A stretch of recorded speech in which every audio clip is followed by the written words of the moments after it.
Dave. Ian. And hello, Dmitry. Hello, guys.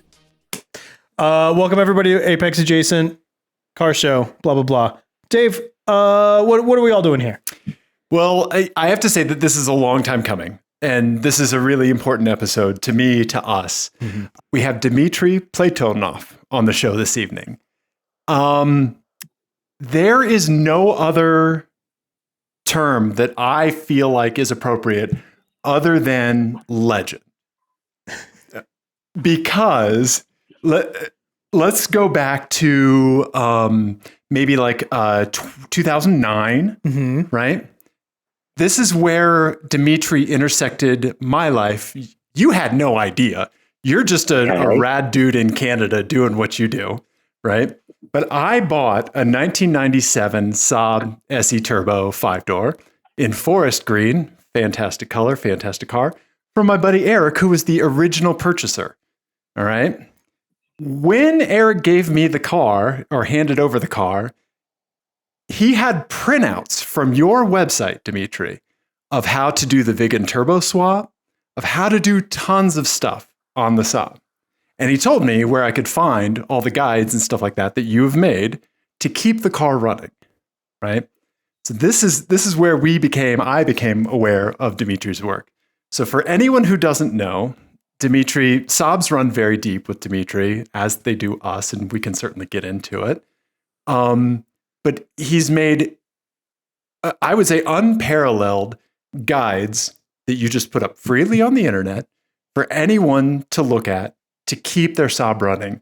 They're incredibly thoroughly documented. You have a little icon that shows which way the car is facing when you're looking at it, because underrated as a tool, because yeah, right, brilliant. Mm-hmm. Okay, so it's not a leap to say that you and I may have never had a podcast if it wasn't for Dmitry. 100% true. Yep. So thank you and sorry for you being one of the reasons that we've inflicted over 400 episodes of this nonsense onto the internet. Mm-hmm. It goes back to you, Dmitry. You're the connective tissue that brought Ian and I together and truly solidified my love of Saabs. So that was a lot. Let's get into an actual question, which is, how did you come to become the legend of DIY Saab repair on the internet? I had no idea I was a legend to begin with. I mean, it is very humbling that you guys keep saying so. But since I am apparently a cost for the show, can I get a cut in the revenues or something? Yeah, it's a pretty easy math problem to divide by zero. So yeah. Divide by zero. Yeah. All right. Well, the story is, I don't know if there's a story or not. I got my Saab, the first Saab, in 2002-ish. I had a friend who grew up maybe a couple of 100 miles south of the polar circle in Siberia. And he was a fan. He was such a fan. He talked my ears off. You got to try those things.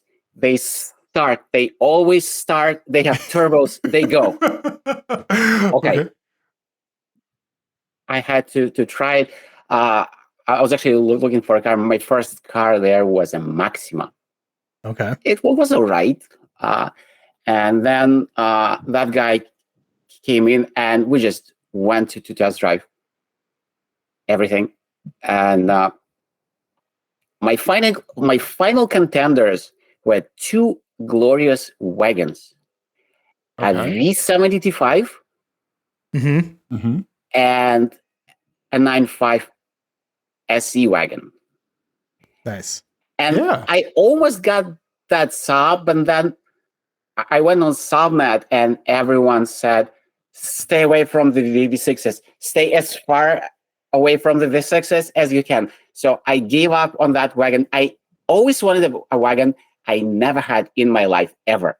That was my only chance. But anyway, I just went to the same dealer and bought a different car, which was sadly a sedan, but it was a dark metallic green, the best color, as you said. I had 3 cars in dark metallic green over the years. No, 4 actually. And you just can't get enough of that color. But the problem there was the car was eventually out of warranty. And dealer service, you know how it is. So the first thing you do, you go and torrent the workshop information system, right? Mm-hmm. You get that, and it is fantastic. If you've seen workshop systems from different manufacturers, that one is actually surprisingly decent. Oh, okay. And it explains why. It explains how things should be, and what all the specs are, and what can you expect, and all the torque values. What it doesn't expect is how to deal with old rusty cars in your driveway with no power tools, with no air tools, with no lift. Yeah. Mm-hmm. So I just went on to try a few different things. I mean, things go bad in your car, you try to fix them. But then I thought maybe I'll share that. Yeah, I think that's a big leap though, right? Like you're being very nonchalant about it, but it's not. It's already impressive to kind of like figure out how to keep a car like that running, because Saabs are not, I mean, as we know, like not the easiest cars to work on. And information before you came along was definitely like thin on the ground. Like, had you done that with other things in your life before of like, I need to share this and like building websites and that sort of stuff? Well, I've been into open source since the 90s, so that kind of comes natural. You've done something that you helped yourself.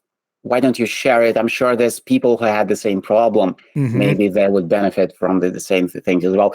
And the only thing that really was up at the time was the Saab network. I mean, it was great as far as the people who post there.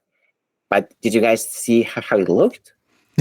And it still looks to this day. Yeah, I mean, my hats off to Scott. He has been great for running it for so many years. But it's not the easiest way to post instructions, to post guides. Usually you see... Oh, I'm just sharing. Just sharing. Maybe one picture and a brief list of steps, and then I've done it. Okay. Then people started installing, what is it? PHPBB on Sublink, Saab Central. Things were a little bit better there. But again, I tried to be an honest front yard mechanic. I had hand tools. Right. I had no compressor. I had jack stands, and that's basically it. So I had unique challenges with that, and sometimes knowing a trick can save you 2 or 3 hours of extreme frustration. So if you can experience that and then pass it on, why not?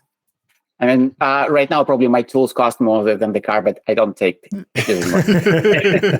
So there. Yeah. No, I think a very important thing about it comes down to persistence.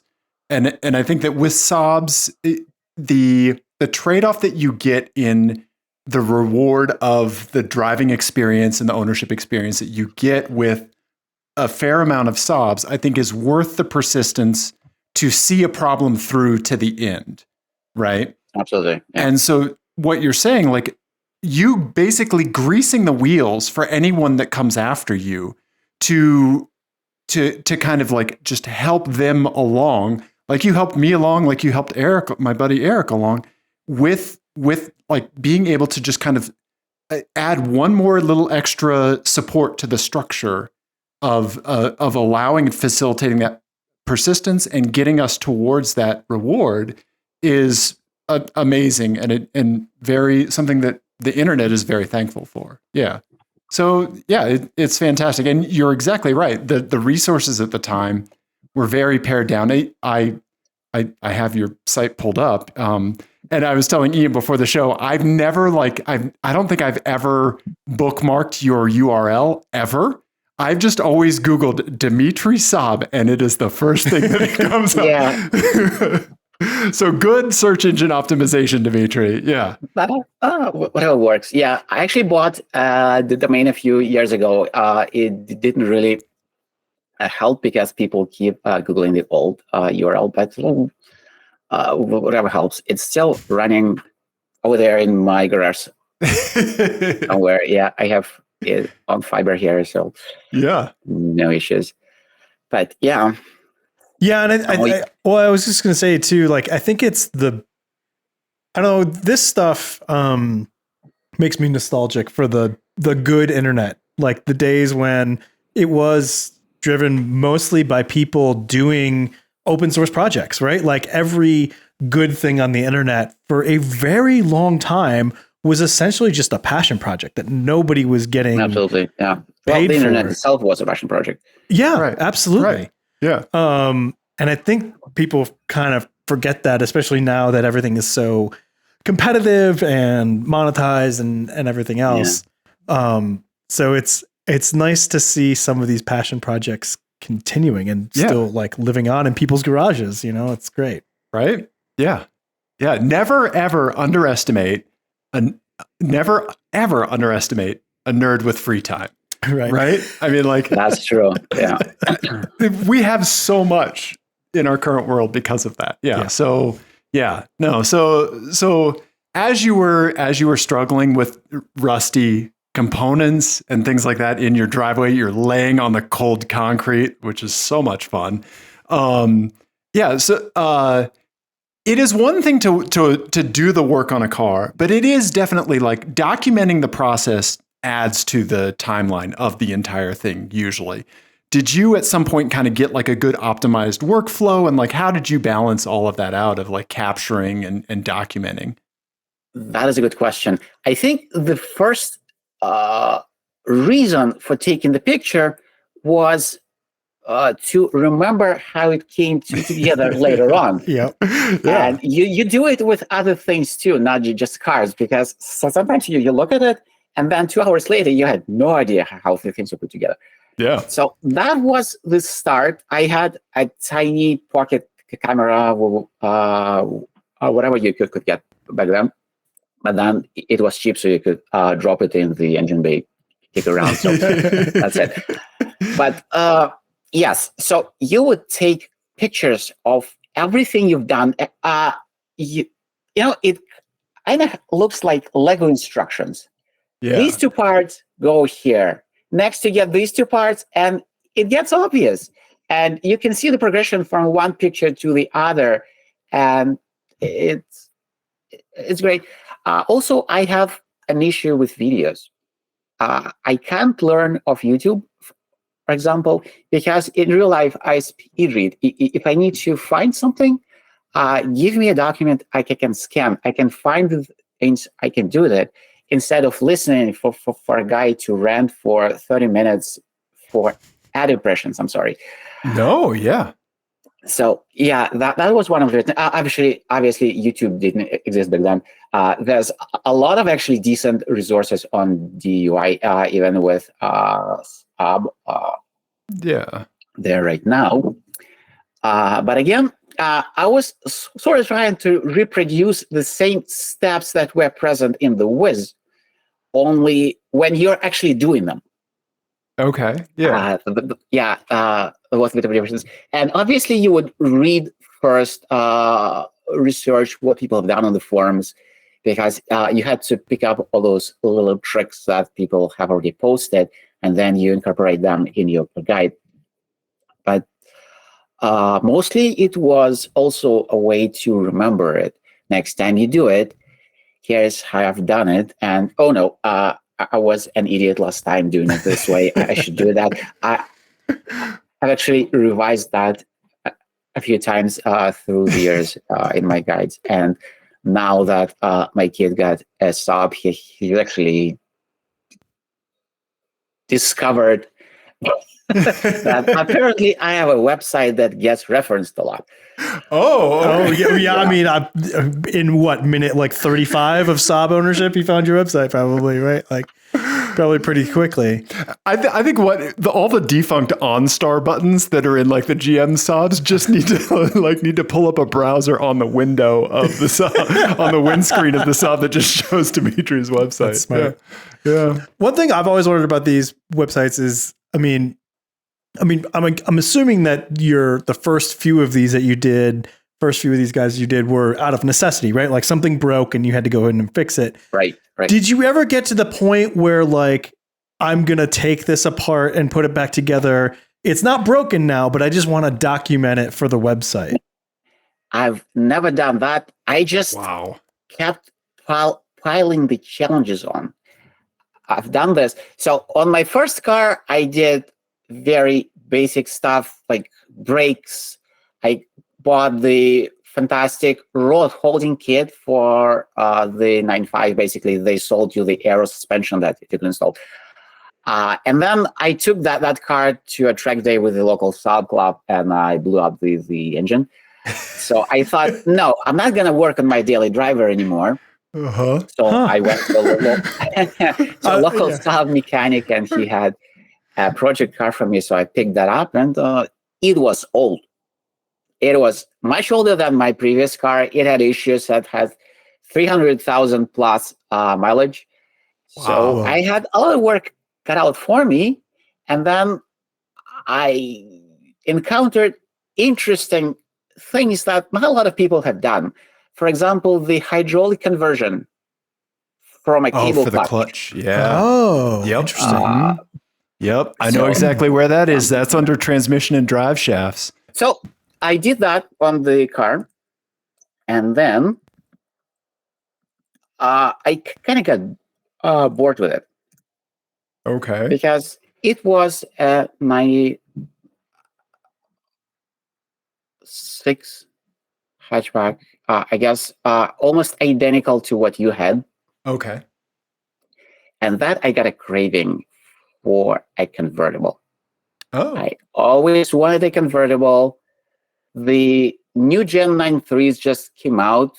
They were glorious. They were not creaky anymore like the old ones, and I really wanted that. I had a friend who had a dealer license and deep connection with Russian body shops. So he was like, don't worry, Dmitry, we will find you a good convertible in Florida, not too broken, well-sewn, paint like new. I kind of entertained it for a bit and then say, no thanks, I'll try to buy a car that actually is in one piece, hopefully. Yeah. And I found an even older convertible than the car I had before. So it was a 95. And it had minor issues that we easily fixed. And then I thought, what else I haven't done that hasn't been around that much? And let's drop an aero engine in it from a 9,000. Yes. Yeah. The aero engine, the 2.3. An interesting project. So yeah.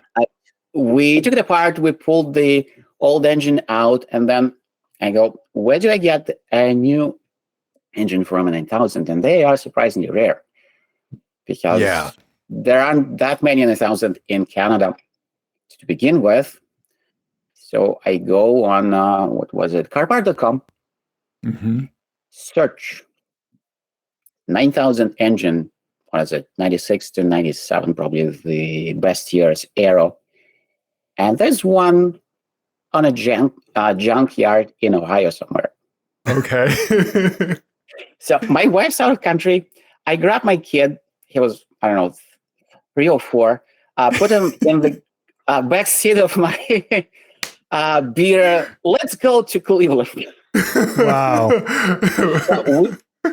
We just went there on the weekend, picked up that engine. They forklifted it into the trunk of my 900. I probably rode all the way back on bump stops. The guys at the border were like this. Oh, what's that?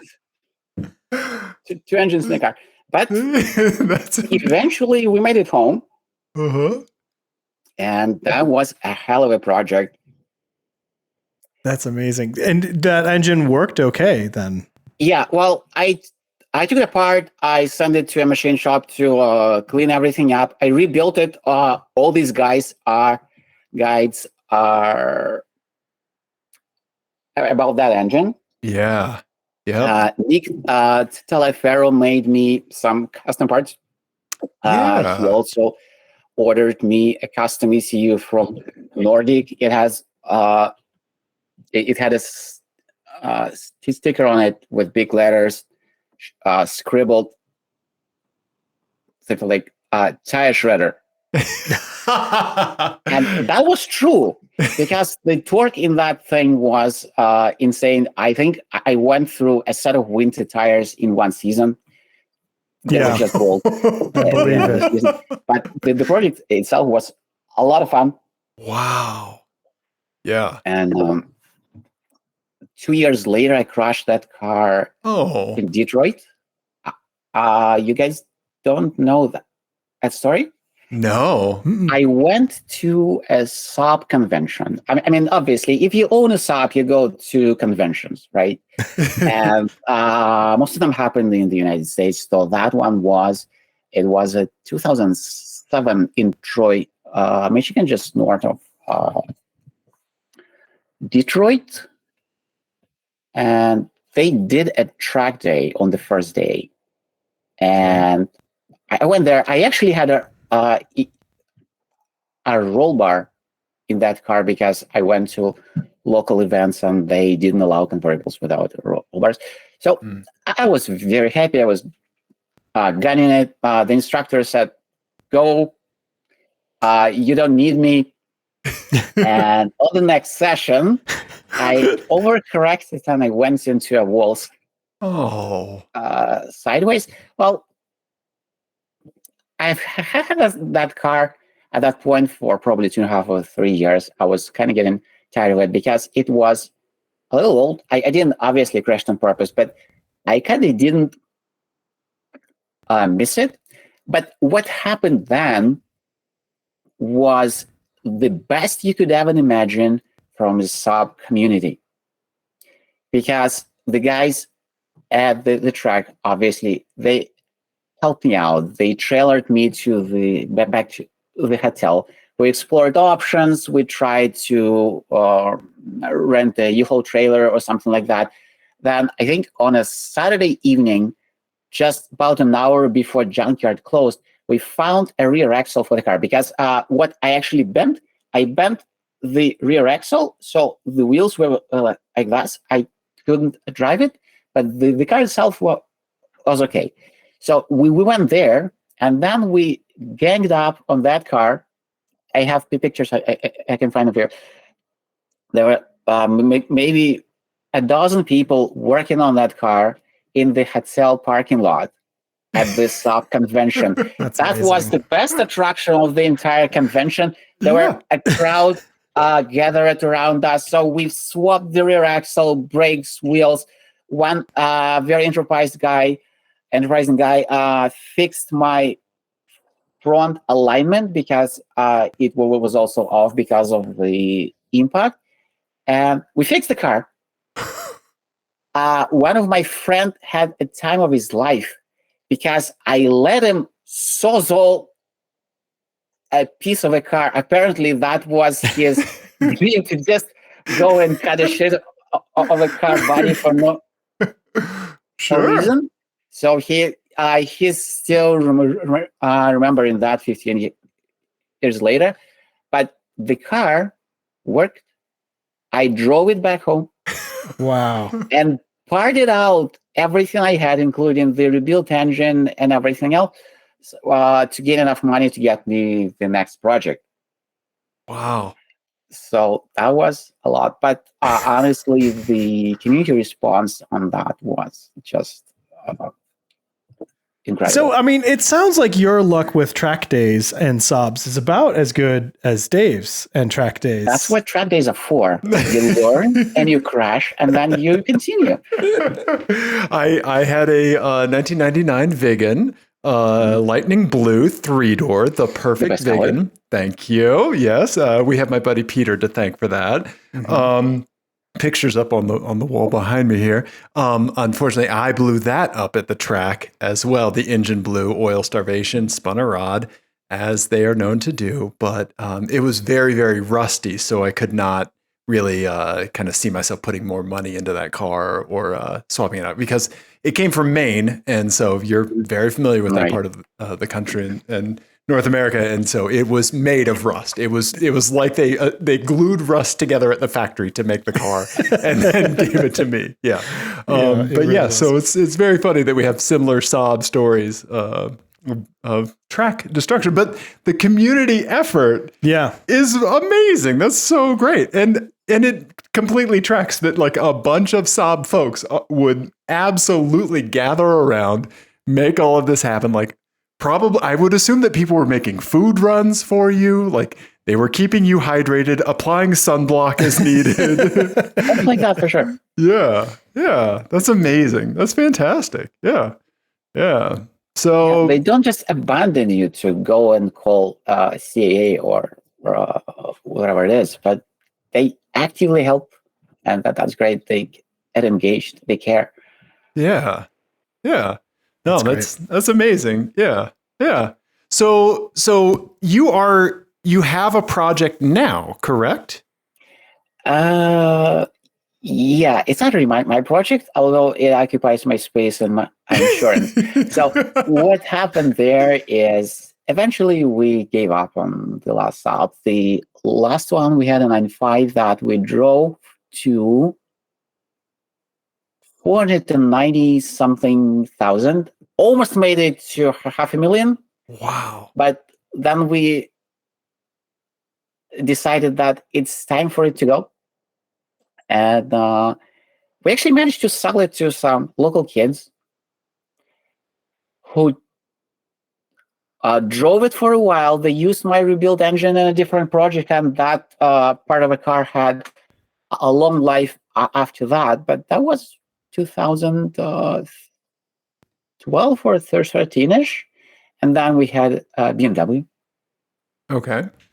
And then we switched to electric. I've been driving electric for 8 years now. You don't want to go back. Once you're there, you know that nothing else compares. Yeah. You have a Polestar now, right? You have a Polestar now? Yeah. We got a Polestar 2 performance, and it's essentially a modern Vigan. Yeah. Okay. It is a hatchback. We managed to get ours in blue. Oh, okay. And apparently the chief chassis guy that manages suspension and talks to Erlins and other suppliers is an old Saab engineer with like 13 years of Saab experience.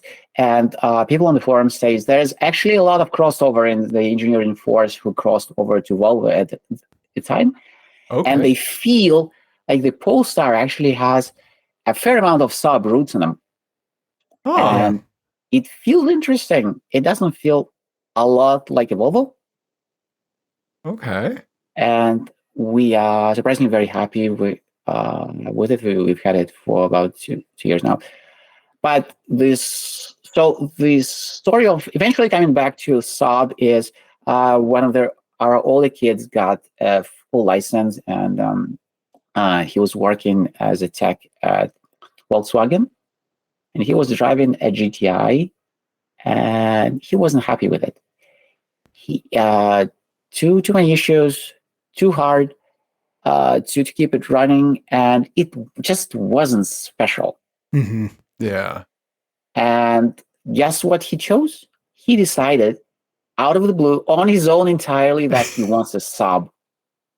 Okay. And we went to test drive all kinds. Went. And eventually decided that he needs something simple, with no electronic throttle, with no plastic flaps inside the manifold that you have to replace the entire manifold for. Right. No complex evap system. All you want to do with crankcase gases is burn them. Right. So we got a T5 9.3, the best year, new generation, old engine, very simple. Yep. And it was a $900 car picked up from a local mechanic who eventually turned out in probably 10 times the budget to bring it back to life. But he's been driving it for over a year and he's happy. Well, that's And awesome. obviously, I helped a little. Yeah, I bet. So how long into his ownership of that car did he realize that, you know, the website he was going to for DIY stuff was your website? Or were you like, you know, I have a little bit of experience with these? Well, he knows I had experience with Saabs because he knows what we owned in the past, Yeah. obviously. But he found it on his own because he Googles and he comes back to me and says, there's people referring to something you've done a lot. How did it happen? And, There's some redhead guy on the internet named Dave that keeps talking about your site. So there, yeah. But it's great. Yeah. And it's nice to see that it's still in demand and people still go there. I check my analytics sometimes and wow, there's still traffic there. Yeah. And more traffic. And all right, I'll keep it running. But honestly, it's been great to see people keeping those hubs running. They have special cars that obviously, yes, they have to be maintained, especially now. And you have to work on them before something breaks. And the old trick of keeping the spare head gasket in the trunk to scare it off into not blowing up doesn't work anymore. I do have a question for you. How many direct ignition cassettes are on your property at this time? Two. Okay. Okay. All right. One is I don't hoard them. No. Okay. You want one that works. Yep. And the other one we bought by accident. They used to be a lot more. When I owned them, I had maybe 3 or 4, but yeah. I don't know. They were all used. That's the point, because you back in the day, you were too broke to buy them from the dealer. Yep. So you would score good ones from wherever you can, and they would die every year and a half or so. So yep. You just carry one in the trunk. Yep. That's it. Yeah. I had what I called the Saab Rescue Kit. It was a direct ignition cassette, and it was a rubber mallet for the starter and fuel pump.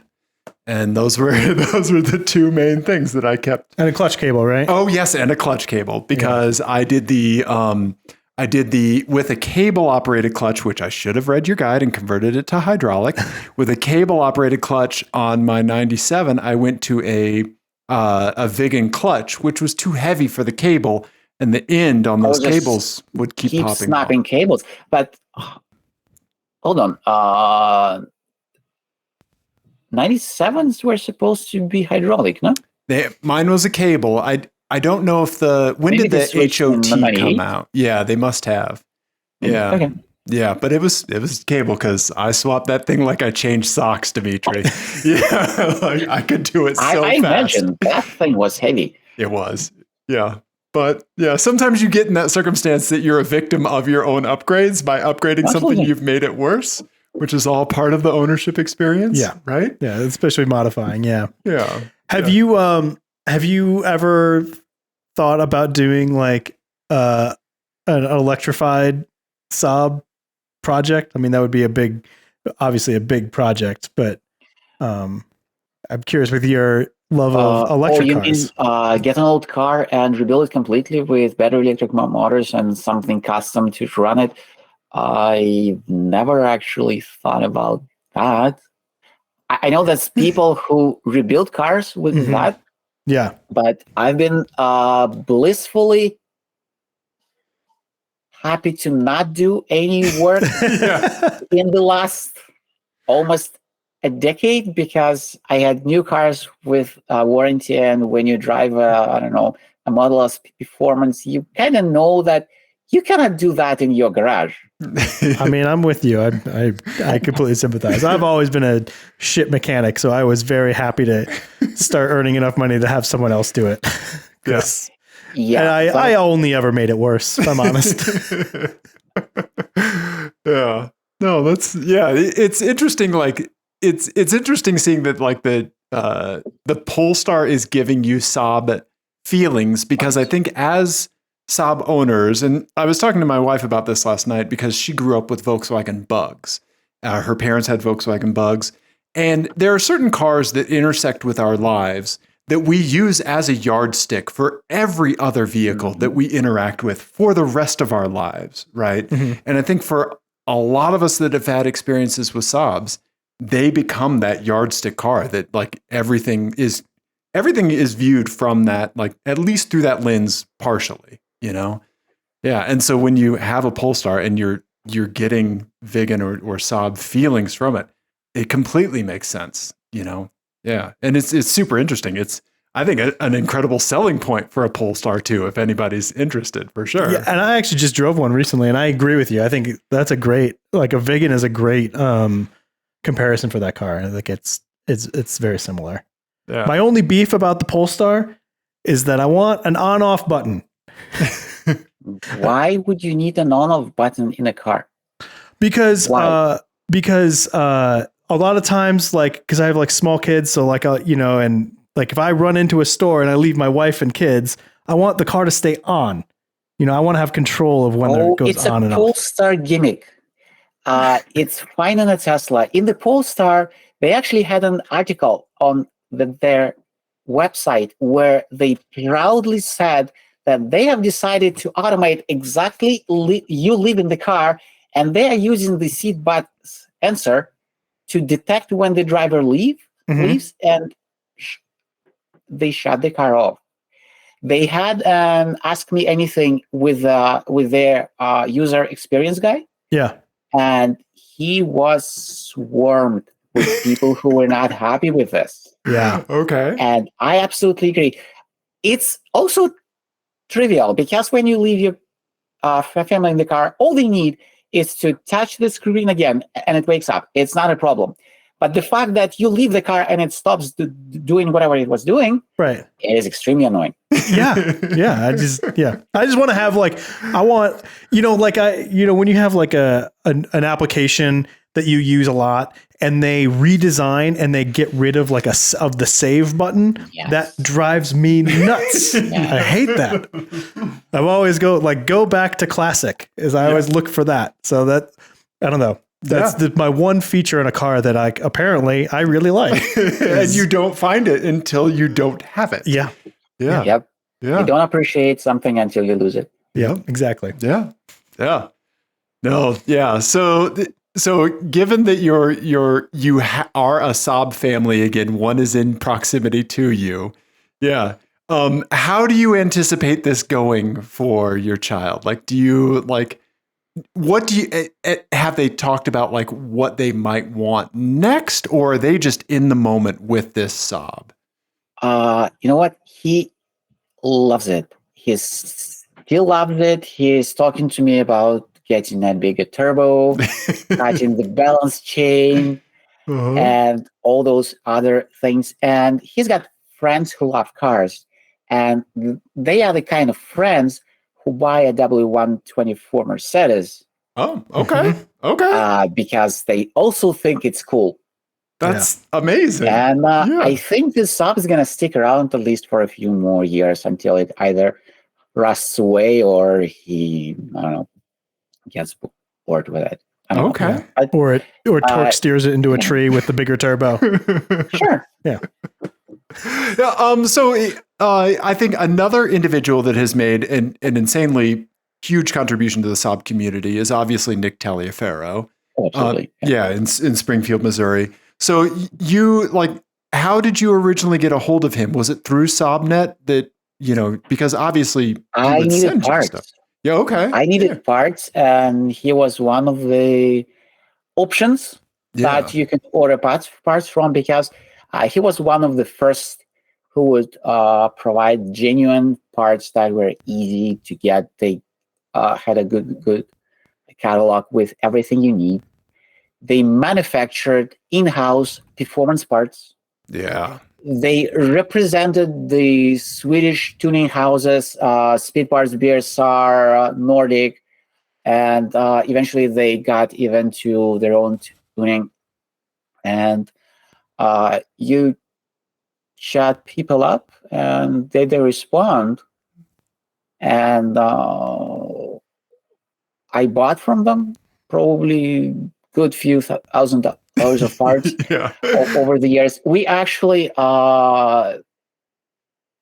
did, I think, 3 orders from them for this car. Okay.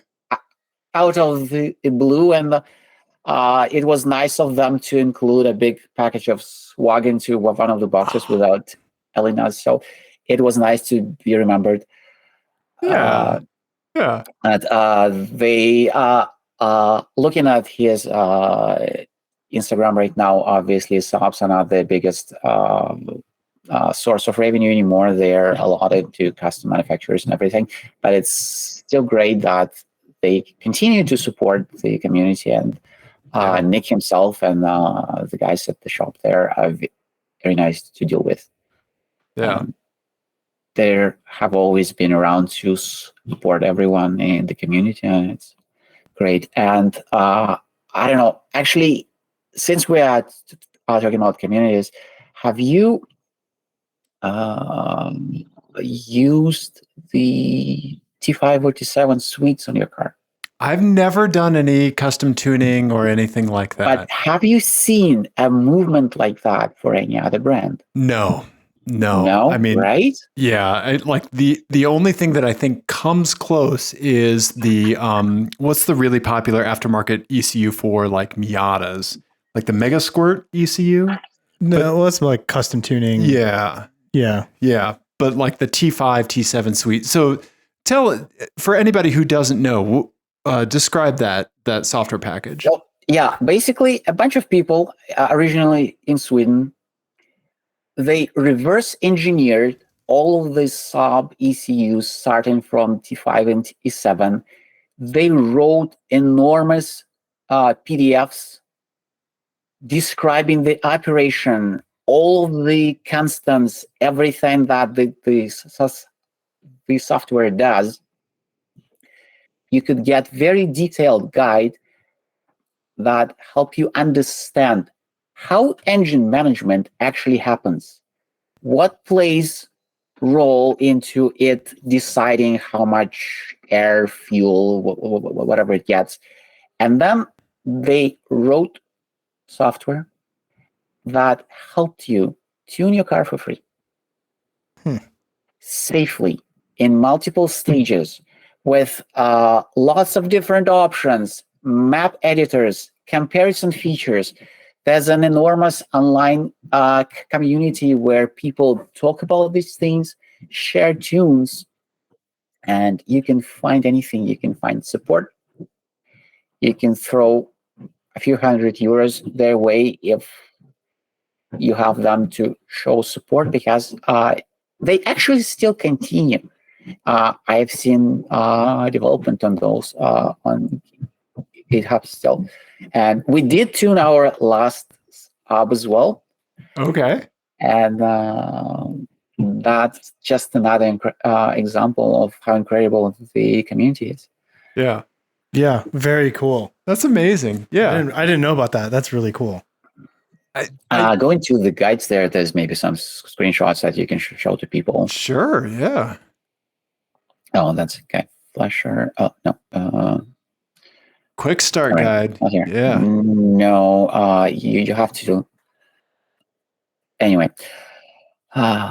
That's really cool. I didn't know about that. I mean, so for anyone who's not following that, so like there are like lots of companies that will sell you a tune for your car, and there are then there's the other end where you can buy an ECU that's like blank, and then you can put a thing on it. Yeah. But this is for like reflashing a factory hardware ECU with an actual piece of software that will work that you kind of develop on your own. That's really cool. Like that's a weird middle ground. Yeah.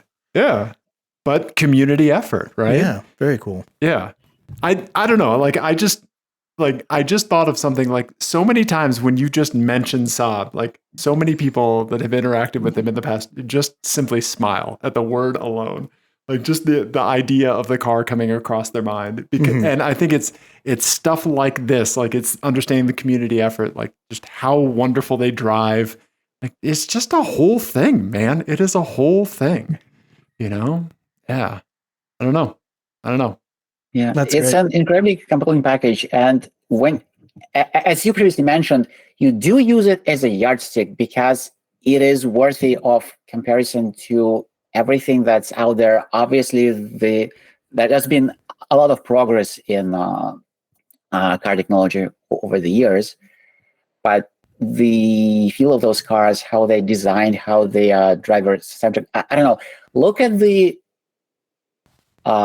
instrument cluster of early 9.3s or 9.5s, that black cluster with no bezels, just the gauges. I actually use it when I do design reviews with people of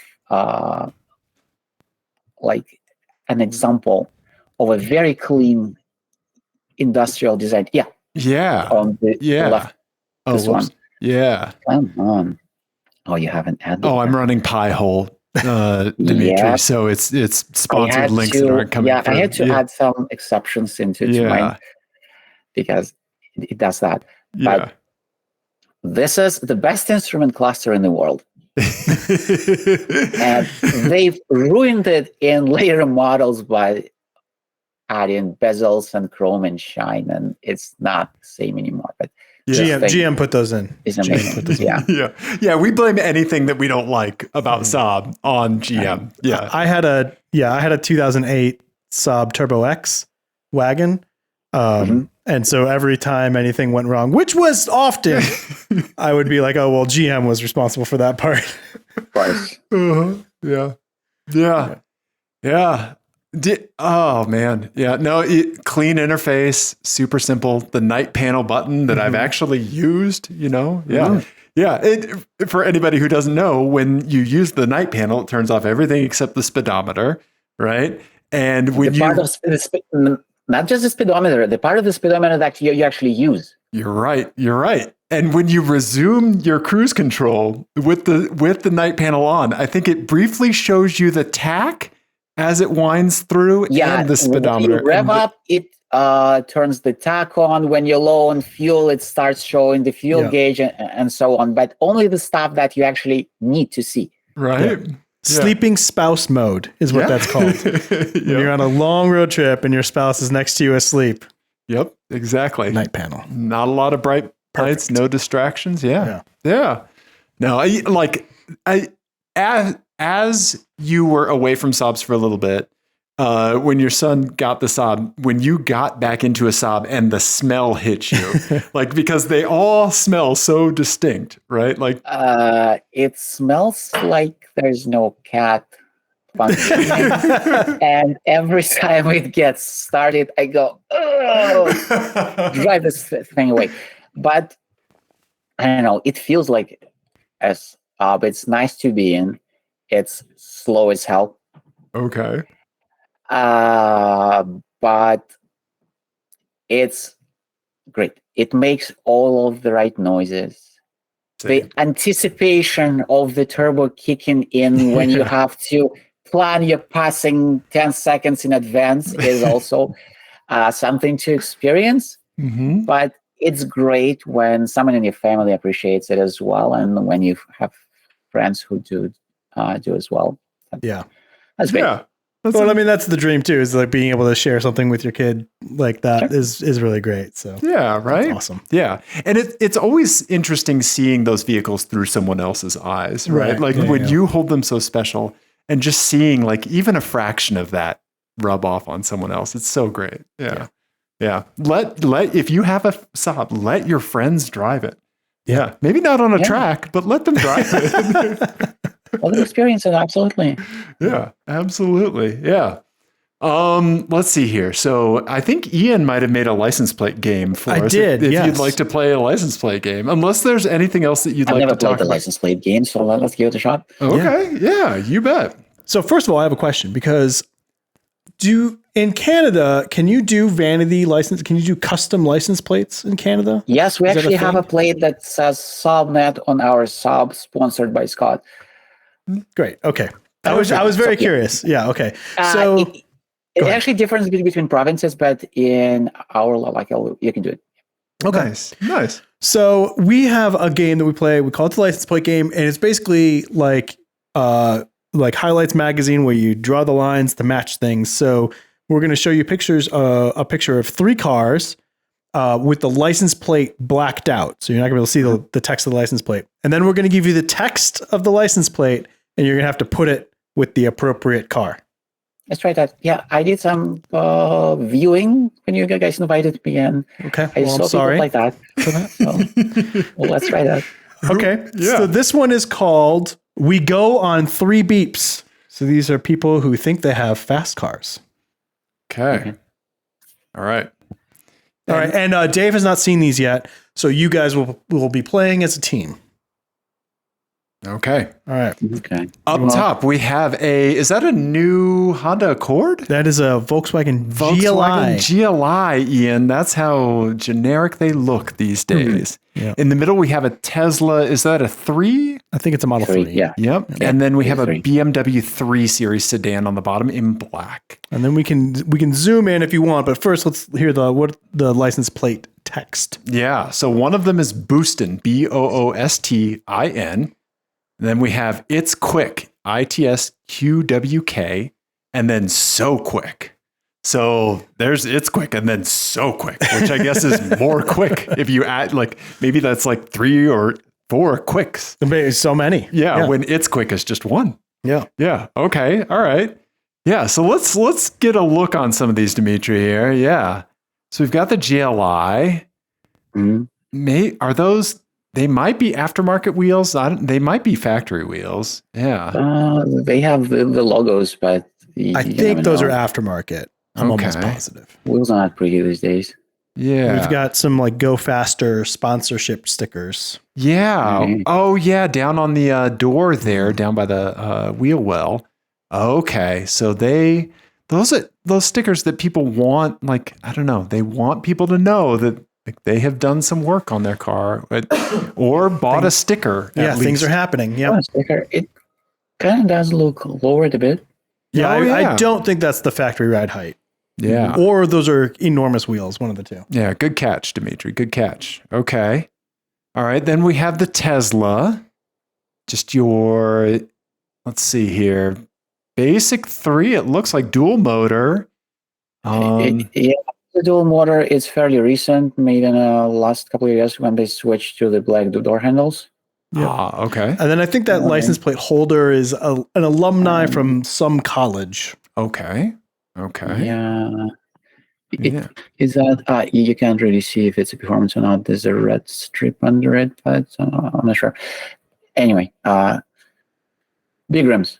Yeah. Big wheels. Yeah. Yeah. And then lastly, we have the BMW with the factory deleted turn signals. So it's an E90, but it's not a 335, so it's not actually quick.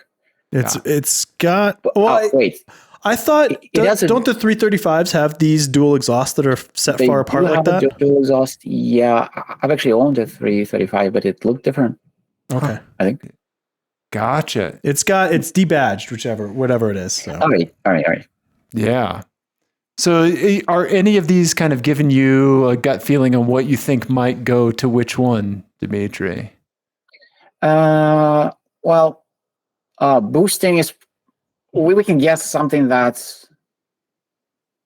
has a turbo. Yep, We that's can what I'm give that thinking. to the Volkswagen. Yeah, it Perhaps. would be out of place on the Tesla, right? Yeah. Unless Maybe. it's Porsche and they call it a turbo, even though it's not. Yeah. Right? Yeah. Yeah. Yeah. What do you think might be on the Tesla? And the Tesla. I would say saw quick because they do feel that. Yeah. Yeah. Okay. And that the last one would be on the BMW because they just have to tell people that they are quick when they may not be. Yeah. Okay. Yeah. I think these might be in order, Ian. Yeah. Oh wait. Or Dmitry, did you say so quick was on the? That's what he said. Okay. Yeah. So Yeah, I switched the last two, but I did think at first they are simply in the original order. Okay. yeah. Okay. Every now and then happens. Okay. I'm gonna go with Dmitry's thoughts on this. Yeah. Okay. Well, you guys, I have extremely good news for you. Oh, really? You guys nailed it. Okay. Okay. There Yeah. we go. Boostin'. I like boostin'. I think that's great. That's a great license plate. Here's the one. Yep. Yeah, with the one. Oh yeah, I missed that okay. when I typed it out. Whoops. Ian. Brought shame to my family.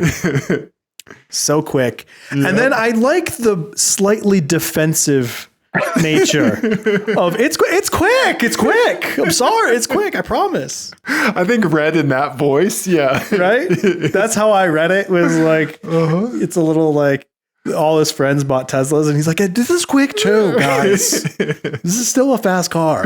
Right. Yeah. If you have to defend it, then Right. Exactly. Yeah. Yep. Maybe compensating for something. Yeah. Yeah. Well done. You nailed that. Yeah. Yeah. Nice job, Dmitry, for sure. Yeah. Yeah. Let's see. So what else do you want to hit? I think we did a car show. Dmitry, is there anything that you would like to tell the people or promote? Do you want to point people back to your Saab guides? well, if people need Saab guides, they would probably find them. Yes. Yeah. It's true. Yeah. I can So vouch for I don't that. really have anything to promote. I'm just happy that you guys are here for a chat. I sincerely appreciate that. And seeing the guest list of your other shows, I was a little overwhelmed, but so We are beyond not intimidating. We are the opposite of intimidating. So Yeah, there is a No, reason you- that you're on the show. Like I said, thank yeah. you. That's nice. Yeah, you are connective tissue in the story of Saab ownership for us and us doing the show. I'm sure I would have to go back, but I am sure your name came up within the first 5 episodes of us recording a show. I will say that you're like one of the first things that we did together was working on a project, Saab, that he had, and he handed me the printouts of your Oh, yes. website. I mean, within the first 5 minutes of me getting there, and he's like, "These are what we're going to be using," and I was like, "Okay." This is the Bible. Yeah. Yeah. I've actually seen people do that. So someone sent me pictures with printouts on the floor in their garage when they work in their car, because you don't really bring a laptop to garage. Yeah. You'll just get it all stained and all. Yeah. Oh, wow. Yeah. And you make notes, right? You can make some notes on there. Yeah, You right. can a checklist, right? Mhm. Yeah. If you have attention deficit disorder like I do, you need to remember your last step. Yeah. What you did, what you didn't. But yeah. Yeah. We're very thankful that Twitter finally decided to send you an instant message that I had sent you 6 months ago. Well, thanks, Elon. Yeah. Yeah. Yeah. Yeah. But very, very much appreciate you carving out the time to talk to us and for your contributions to the Saab community. And enabling people to continue their bad Saab habits over the years. Yeah. It's been a huge help. So Absolutely. You can't really stop being a Saab owner. It's just like that. That's it. You guys just might get me into podcasts because I haven't really been paying attention to those, but I went through a few of your shows and hey, I want more of that. Oh, well, thank you. That's great. That's very sweet of you to say. We really appreciate it. Yeah. I'm sure there are others that do it way better than us, but yes, I appreciate that. Yeah. Well, again, Dmitry, thank you so much. This has been great. Everybody else, text us your license plates, 720-515-1391. We're on the Twitter and the Blue Sky, Apex Adjacent. Everybody, thank you. We love you. Goodbye.